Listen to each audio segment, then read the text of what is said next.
The Earnestly Speaking podcast is a show that is founded on free-flowing conversation and may at times venture into mature subjects. Listener discretion is advised.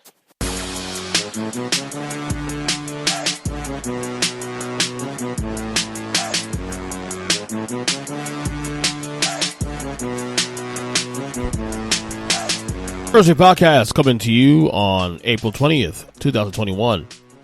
Also affectionately known as 420 Day. How you guys doing?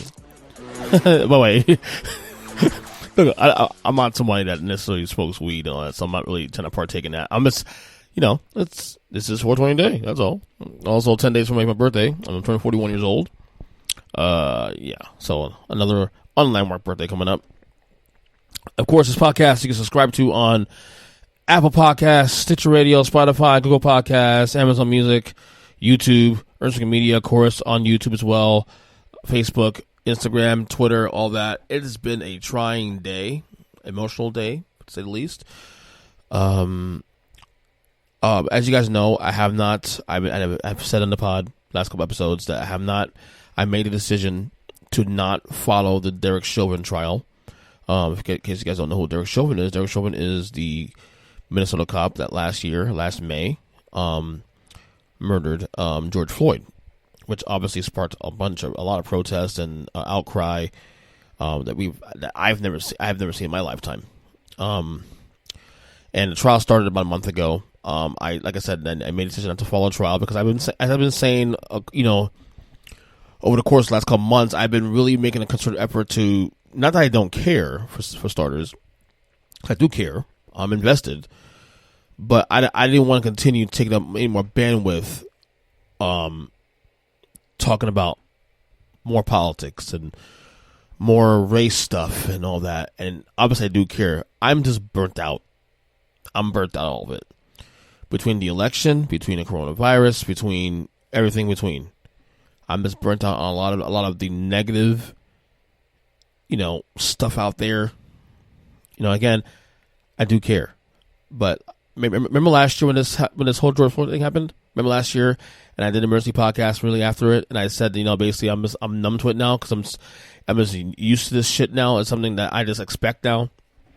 The minorities are getting, killed by cops, or I'm not saying not all cops, of course, but by cops and whatnot. And you see more and more of that. You see the video now, and all that.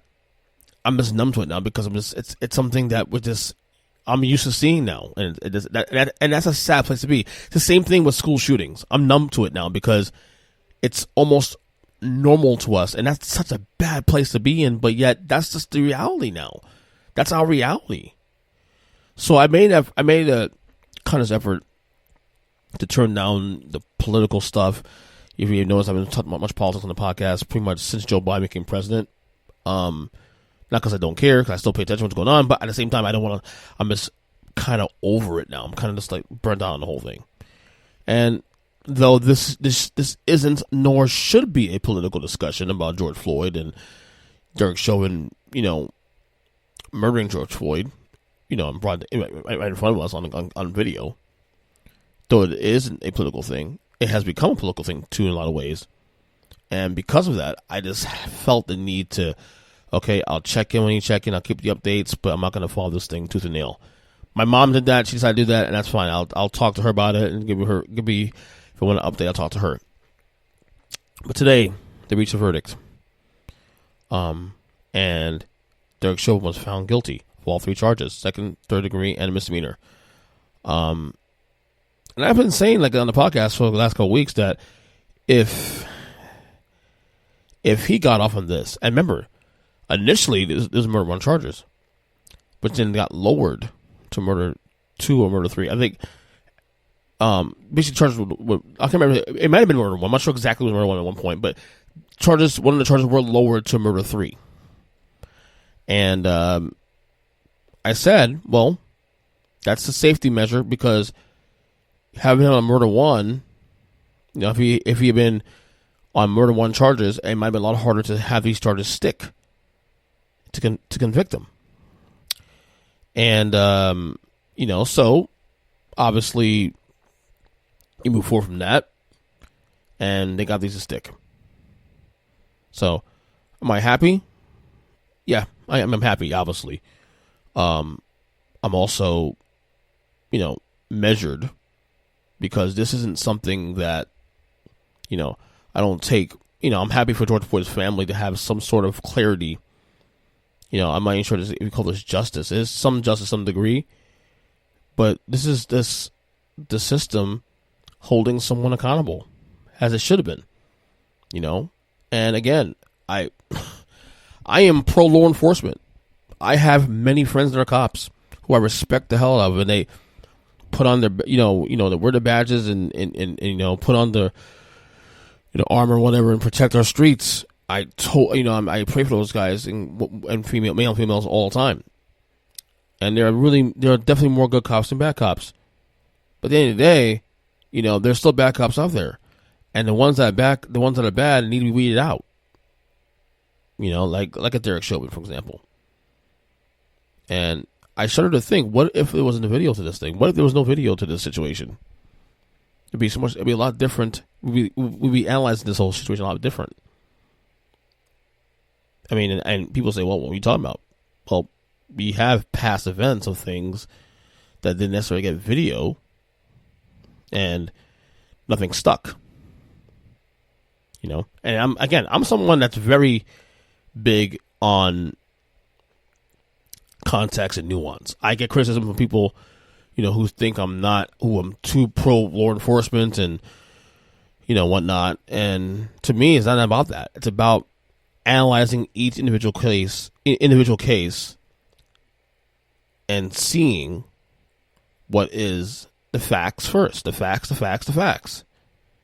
We get built to our feelings. We understand that the system's corrupt to some degree. We understand that there's definitely supremacy and all this stuff. We get that. But again, we're not going to get anywhere until we continue to investigate, bring nuance to discussion on these things, and I don't want to lose that. So, but yeah, like I said, it definitely was a good day. Derek Chauvin is now found guilty. We're going to find out his sentencing probably in about, I think, 5 weeks. They said they're going to sentence him. And now my brother-in-law sent a text saying that Minnesota law, that because he's a first-time offender and because he doesn't have a criminal record behind him, that there's a possibility that he may be able to get off on lesser years, depending on this situation and how the judge feels about that. Now, he was saying that that equates to probably, based on the charges that he was convicted on, that could work out to about 29 years in jail, which, I think Chauvin's in his 30s, obviously, so he would be out of jail. I think he's in his 30s anyway. He'll be out of jail by, if we were to maximize that based on those numbers, he will be out of jail in his 60s or 70s. But we'll see how that goes. So there's still a lot more that's to come in this saga.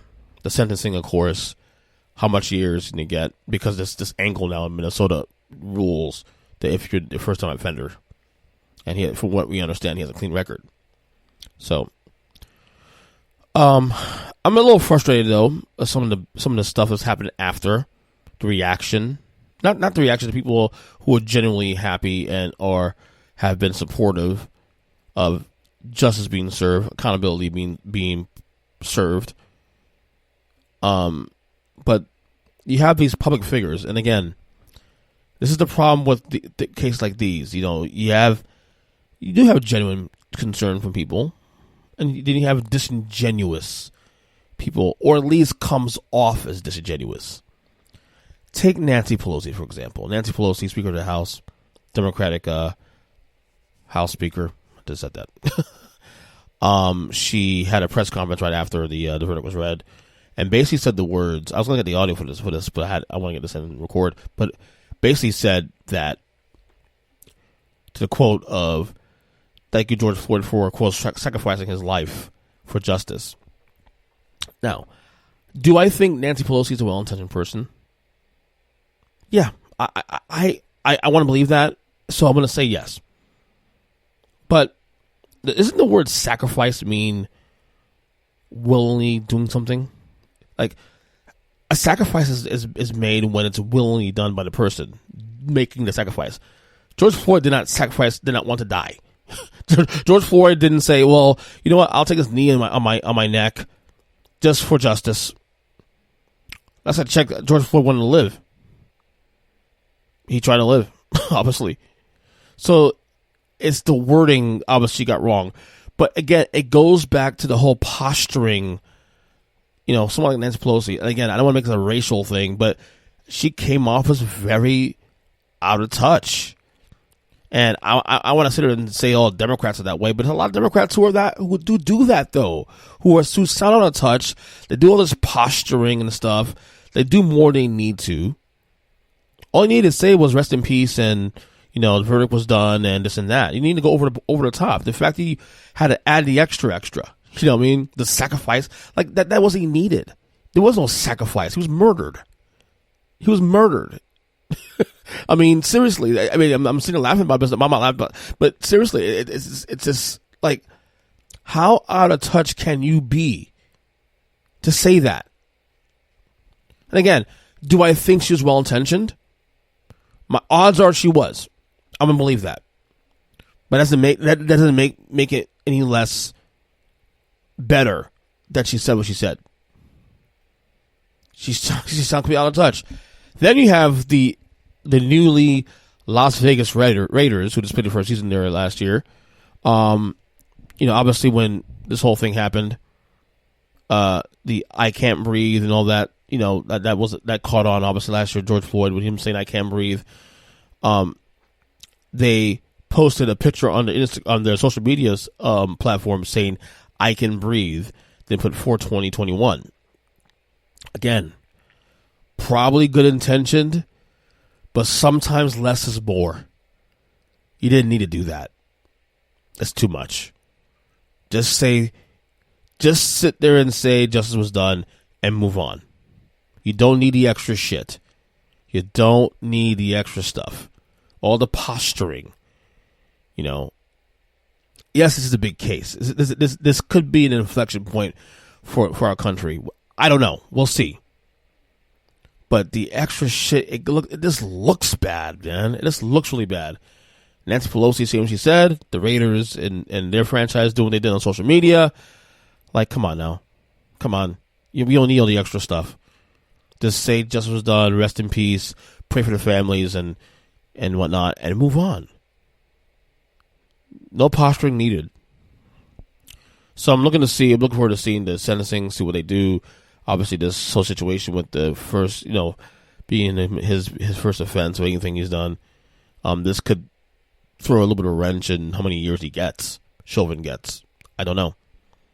But something to watch, something to look forward to, and we'll see when the sentencing comes, which will be, I think, either next month or the month after, and we'll go from there. So, anyway. All right, so let's segue out of this real quick.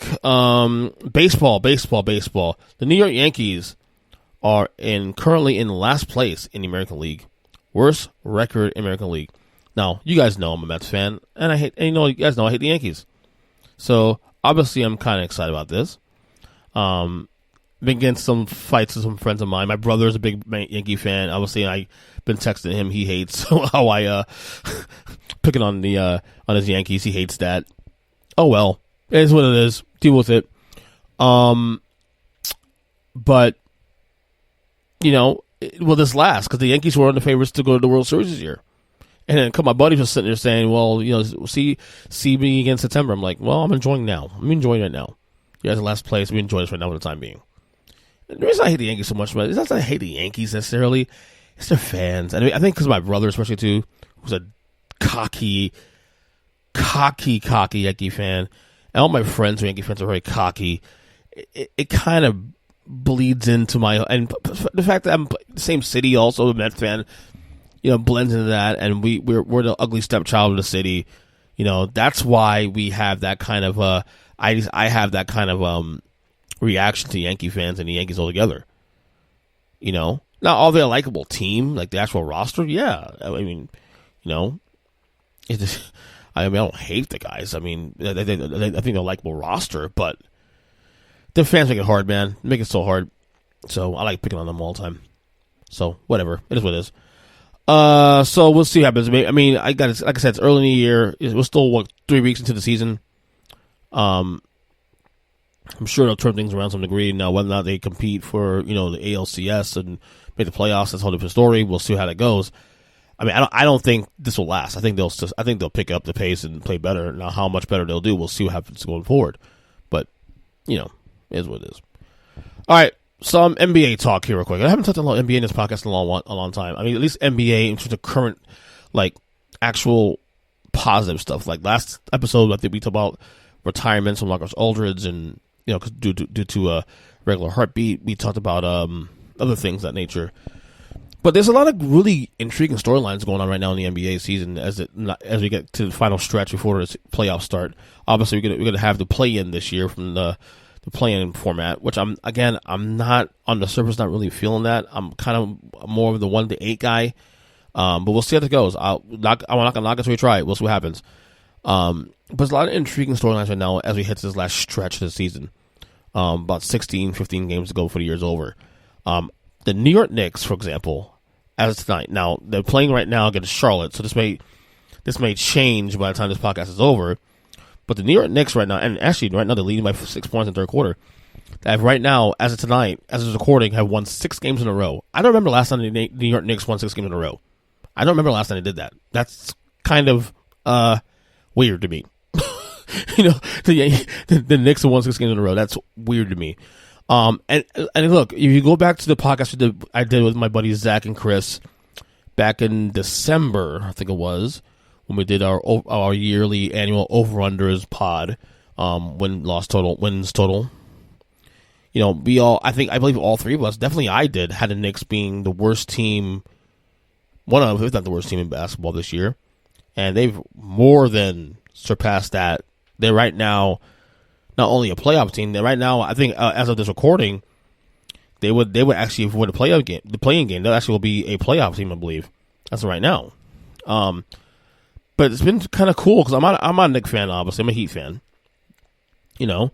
But I've always said that the NBA is more fun to watch when the Knicks are actually solid. Actually, they're actually, a solid team and actually are competing. I'm not saying the championship team, but at least competing at a higher level. Right now they're the 6th seed in the Eastern Conference at 31-27 with a 31-27 record. Them and the Celtics are red hot right now, and the Hawks.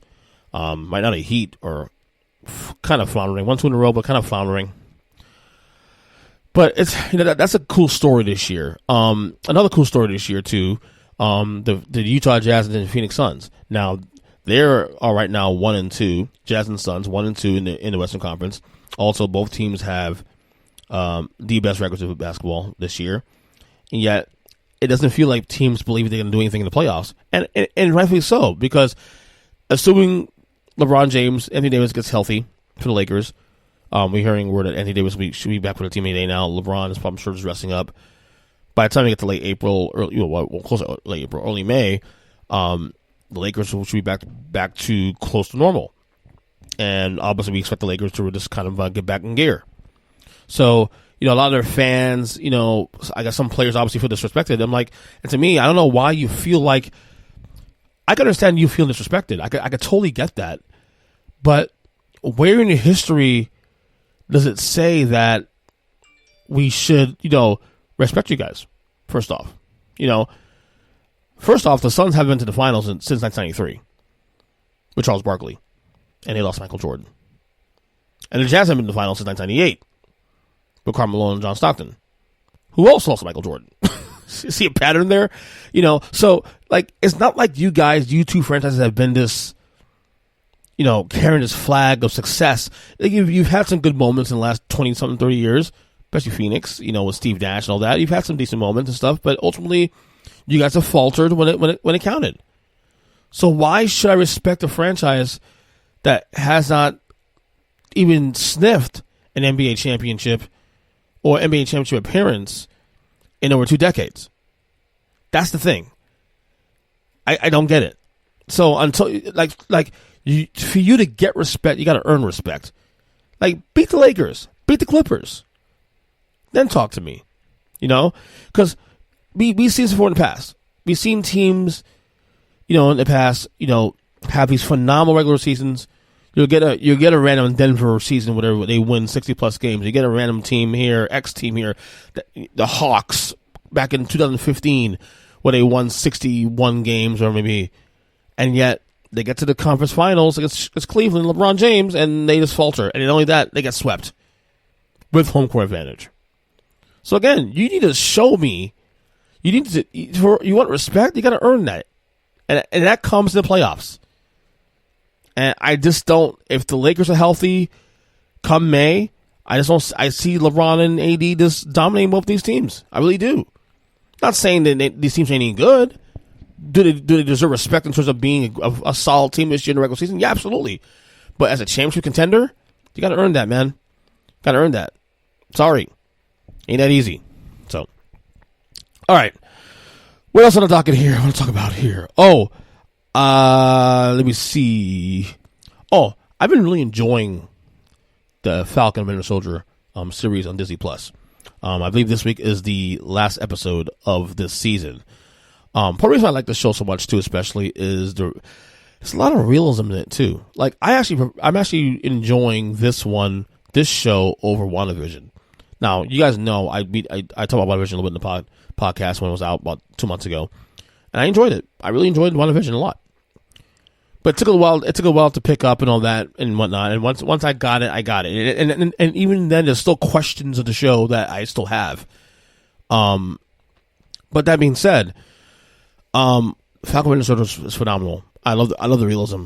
And I guess it may come off to some as controversial because you're talking about race in there, and you have the new Captain America and what he's done. I don't want to spoil anything with anybody watching the show, but what's behind the show, but. There's a lot of realism there. And that's why I like the show so much. I love when shows like this, and you see this now, especially now with Marvel Comics, which is actually really cool, that they're taking a lot of the realism today and integrating some of that stuff into the TV shows now, which is really cool. Now, it may bother some, but hey, you have choices. You have to watch it. I love the realism of the show. The performances have been fantastic. And I believe the season finale is on Friday. I've been enjoying it. I've been enjoying the show a lot. It's been a great watch. I also like the fact that these shows which could be movies, of course, are now on TV. I'm more of a TV guy now these days. I've been a TV guy now for the last decade over movies. I like movies, but as someone who was raised on movies, who used to go to movies all the time, and that is flipped on its head over the course of the last decade or so, I love the fact that these shows are on TV because it actually allows for a slow burn. It allows for great storytelling. Like, you guys know I love wrestling. Part of the reason I love wrestling so much is storytelling. I like simple storytelling that lays out. People want bang bang and these shows to just end and hit it and quit it. I'm not one of those people. I love shows that sit and simmer and tell a story. I love the week to week thing. I'm actually okay with them doing week to week. A lot of people have gotten used to the whole Netflix thing of how, like, they take a season, take a whole entire season of a show, just drop the whole thing into the to the server, and we'll see you next year. And by the way, I don't mind that either. But I also realize that one of the things we've lost in the last decade, especially now with the end of Game of Thrones, is we've lost appointment television. We don't have that anymore. I grew up in an era where, even sitcoms like Cosby, I used to be able to watch every week. We wait a week and be in front of our TV at 8 o'clock to watch it live. You know what I'm saying? We don't have that anymore. Now on demand. And by the way, I'm not complaining. I love on demand. But I'm saying there's a value, though, to some of these shows where I look forward to Fridays, like I was saying a couple episodes back, where my wife and I, we love Friday nights now because Friday nights is our night to catch up on our shows. And the last 3 months now, between WandaVision and now, Falcon Winter Soldier, and we still watch Bill Maher, although I've been calling for that the last couple of weeks, but Friday nights are our nights to watch these shows. This is when they drop. They drop at 3 o'clock in the morning, but now we don't watch till the later that night, but we look forward to Fridays now to watch this show. And it kind of has an excitement to it, an appointment watching. Like, it's kind of like our date night somewhat. Like, we put the kids to sleep, and then we come down, we have like the dessert, or we have like maybe order pizza that night, whatever, as a couple, and have a late night snack and just enjoy these shows. That's what we do now with this now, and it's kind of built in this cool, like, looking forward, this anticipation of Fridays now, which I love. It's great. But yeah, I've been enjoying the show as best. It's definitely been, to me, I prefer this one over WandaVision for now, mainly because it's more action. And I think also too, it's a lot more easier to follow in comparison. So, all right, what else let's see what I want to talk about before I go. Oh, Jim Cornette, wrestling talk here. Some of you guys may not know who Jim Cornette is, but some of you guys who do watch wrestling or have watched wrestling for years may definitely know who Jim Cornette is. I mentioned him on this pod a couple times in the past. Jim Cornette, former manager to WWE. He had his own promotion for years, spoken about wrestling, all that. Jim Cornette Promotions, all that. He now has his own podcast, which, by the way, I enjoy his podcast. I really do. As I said last week, one of the reasons why I decided to check out YouTube Premium was because, Cornette's podcasts tend to go kind of like Rogan. Now, granted, it's only once a week. He does have 2 shows, though, but both those shows end up going 2+, 3+ hours. And, the amount of content I listen to, of course, I just can't commit to 3 hours an episode, even for a weekly podcast a lot of the times, because I listen to and follow other shows. But Jim Cornette makes a point to take off many clips off his shows, and he likes to give takes on different topics, current and past, a wrestling talk. And so he's been doing that on his YouTube page. So one of the things I started doing is I would save the clips he has, and then I just like go to a big binge and listen to all the clips he had to say. Because some of his opinions are some of his opinions are wild. Some opinions are actually smart. Some of them are really dumb. But Jim Cornette, to me, is a guy that, while he's a knowledgeable guy in the business, and he's definitely someone that, has done a lot for the business and moving forward the wrestling business, of course, the last couple of decades, he's the guy that's definitely out of touch. And I say this because of the fact that he was not that he was critical of this match. Now, the match I'm talking about is, of course, the Bianca Belair, Sasha Banks main event from Night 1 WrestleMania, which was a classic, one of the best main events in the history of Mania. And Jim Cornette was not knocking the match, but he found a way to be critical in a sense where, like, it wasn't even necessary to be critical. Like, he was saying all these things, and not, I don't know if he's sexist, but he does come off as someone that could be sexist too. But he's not out of touch. And yeah, I listen to him too. I still listen to him because I enjoy his material. I do. I'm not gonna lie to you. I enjoy his material. But he's out of touch. He's just something out of touch. And he's always very rarely has something positive to say. And that's, at some point, like, while I love some of the takes he has, like, sometimes that can wear on you a little bit. Like, it's like all he ever says is negative. Like, he has always something shitty to say about AEW, or something shitty to say about the booking WWE, or something to say about Kenny Omega, of course. Something shitty to say about Young Bucks, although, to be honest, the Young Bucks are kind of annoying anyway, so. But he always has something negative to say. And even a match like this, Bianca Belair and Sasha Banks, great moment. Phenomenal match, in ring, out the ring, you name it. Always has something shitty to say, or something negative to say, and to me, it's not necessary. I don't understand why he needed to do that. I just don't understand why that was necessary for him to go that route. I don't understand. So that doesn't mean I'm gonna not listen to his podcast. I'm just critiquing him as I guess I'm gonna call him media member. He's not really part of media, but he does media, current media. So I guess you could say that he's a podcaster. He has opinions. I'm okay with that. I'm pro free speech. You're allowed to say these things, but and I guess in some ways I should actually appreciate that, because he at least has the balls to say the shit he says. Doesn't make it right, but he just at least has the balls to put his name on it. A lot of folks don't do that. So But I'm not even saying I want Jim Cornette to be this positive guy, but like you can at least appreciate something out of this. You know, you can at least, you know, find the good and kind of stick with the good and not have to force the negative out of it. I don't know. That's what's bothered me with him more than anything else with that. So, all right, last thing for to go. Pat McAfee, stay on wrestling real quick. Pat McAfee is now the new color commentator for SmackDown. They moved Corey Graves to Raw. Of course, last week, as you said in the podcast, we're talking about the releases. Samoa Joe was one of the releases from WWE last week. Samoa Joe at the time for the last year has been doing commentary on Raw, who did a fantastic job, by the way, on Raw. But Pat McAfee's good. I listened to him on SmackDown on Friday. He's a natural. This guy is a hard worker. Love his show, too. His podcast he does every day. Again, another show. I just do it in clips, and I said not the whole thing, because he does run into Friday 3 hours a day. I can't listen to the whole 3 hours, but I can definitely listen to clips. But he's another one. Very naturally talented. And also doing something where it's different. He's a lot more vocal. He curses on his podcast, which is good. I like different. I like things that are more authentic.